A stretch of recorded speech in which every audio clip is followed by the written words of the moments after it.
ఓటమి ఎరగని పొలిటీషియన్ గా గుర్తింపు పొందిన గంటా శ్రీనివాసరావుకి అనూహ్యంగా గట్టి షాక్ తగలనుంది. ఏకంగా 500 కుటుంబాలు టీడీపీ నుండి వైసీపీలోకి జారిపోతున్నారు. దీంతో అవంతి శిబిరంలో కొత్త సందడి చోటు చేసుకుంది. గంటా శ్రీనివాసరావు ముఖ్య కుటుంబం సభ్యుని తీరు వల్లనే జరగబోయే ఈ జంప్లను నియోజకవర్గంలోని గంటా వర్గీయులకు మింగుడు పడడం లేదు. భీమిలి నియోజకవర్గంలో పెద్ద చర్చగా మారిన ఈ అంశం గంటా శ్రీనివాసరావుకి పెద్ద నష్టాన్ని కలిగించనుందని, ఇదే జరిగిపోయి కార్యరూపం దాలిస్తే అవంతి శ్రీనివాస్ కు గొప్ప మలుపుతో కూడిన ప్లస్ అని నియోజకవర్గంలోని గంటా అనుయాయులే అంటున్నారు.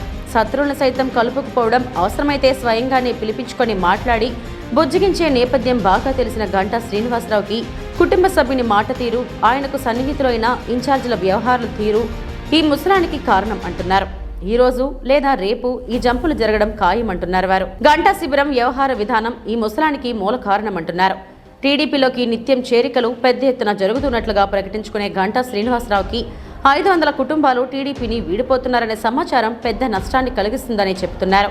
ఈ జరగబోయే జంపుల తీరు కొనసాగితే టీడీపీకి మరింత నష్టం కలిగించే దిశగా దారితీసే ప్రమాదం ఉందని ఆయన సన్నిహితులు అంటున్నారు.